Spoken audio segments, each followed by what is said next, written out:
Hello folks! Welcome to the Poly Champions YouTube.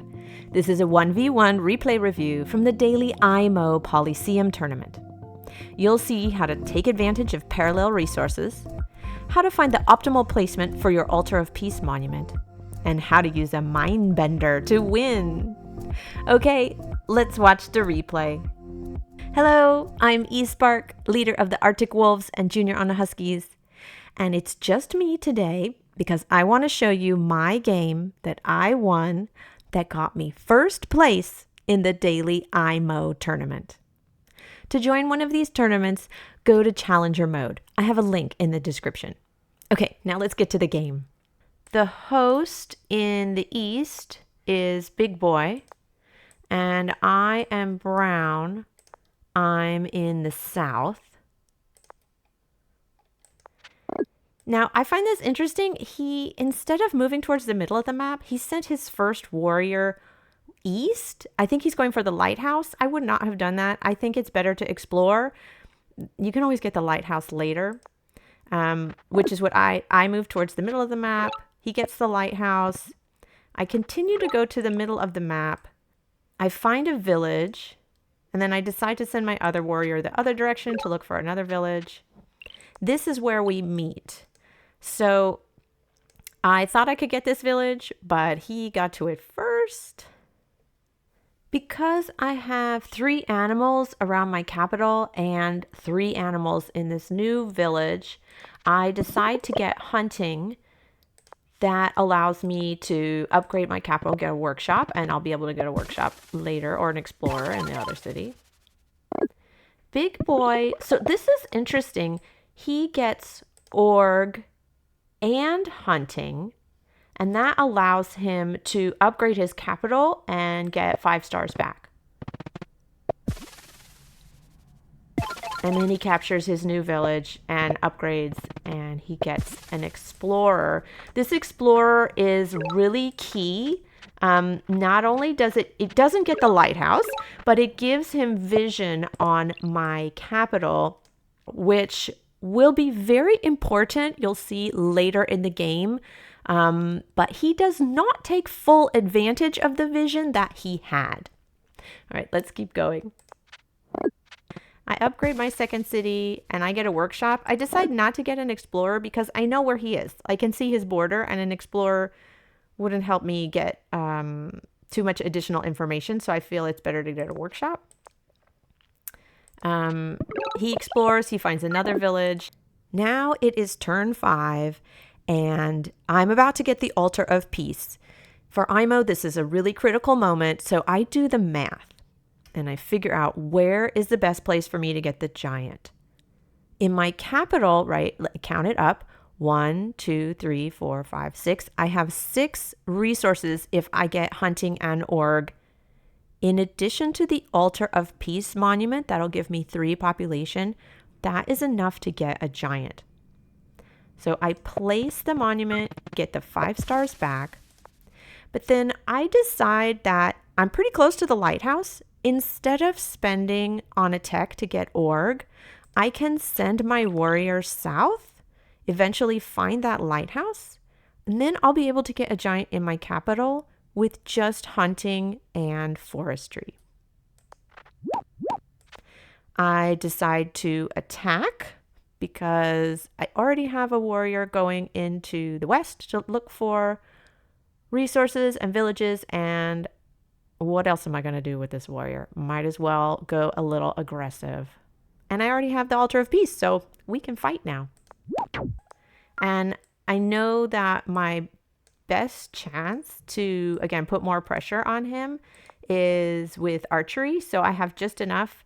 I knew that I had 12 stars, so I could get archery and an archer. So I attack, and then I pick up archery, and I get 1 archer in my capital. And I know that, I did the calculation, and I know that 1 archer and 2 warriors can attack and siege a defended warrior. So that's my plan. I'm like, next turn, I'm going to move my archer in. I'm going to attack with my 5 hit point warrior and then finish the kill with my 10 hit point warrior. And I should be able to siege and hopefully keep that city. So that's my plan. Oh, by the way, this is the result from the Poly Calculator bot. It's a useful tool to predict the outcome of attacker and defender combinations. Try it out in our Discord server. A link to a tutorial on how to use the bot is in the description.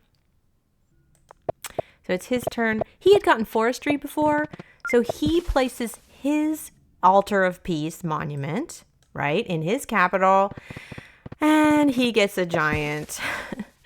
So this is very concerning to me. He's got a giant ahead of me.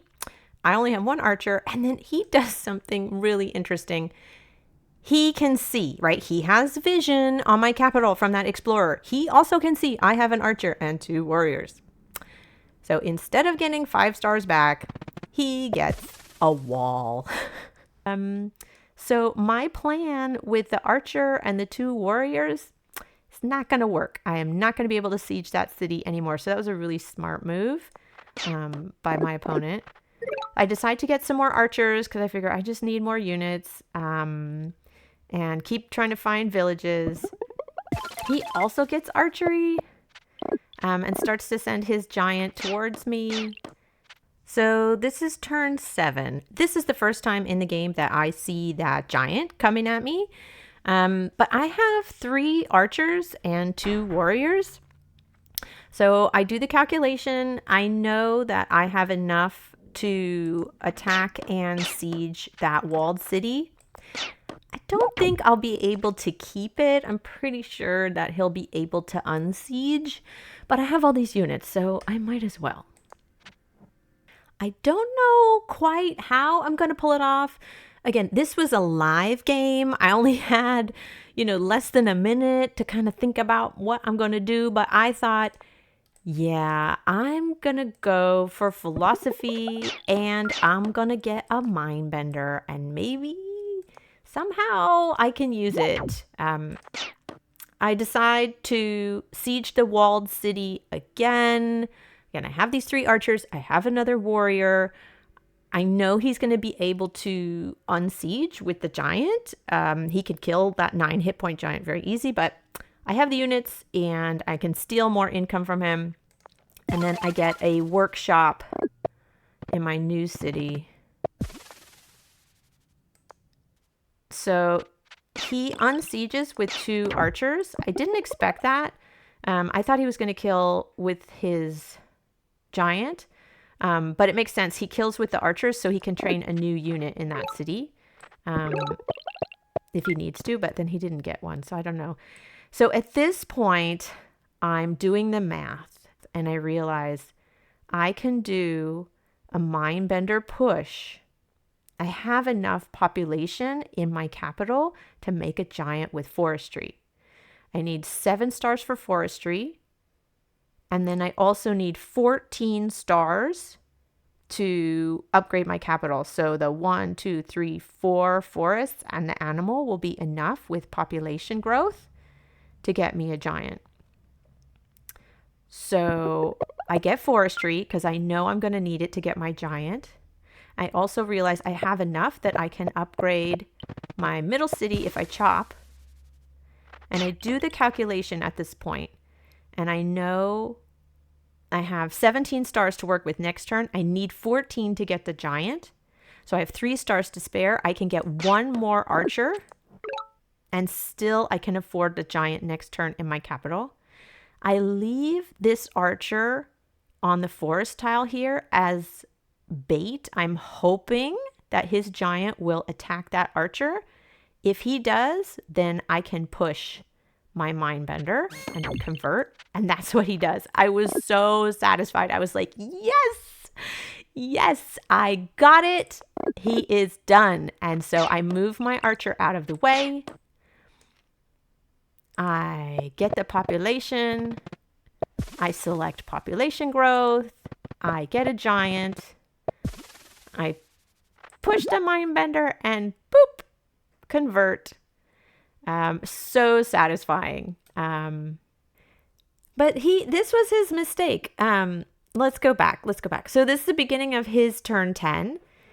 He has vision on my capital. He could see it before he got that explorer. So he should have realized that if he moved his giant there, that I could get it my own giant and push to convert. But I guess, it's a fast game. He didn't think about it. But yeah, I was just so proud of this moment, being able to win an Ai-Mo tournament with a Mindbender push. Wolo Lolo.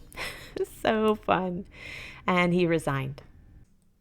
By the way, if you want to see more ways to use Mindbenders in games, go watch our Ai-Mo strategy guide. It has a whole section on fun and games with Mindbenders.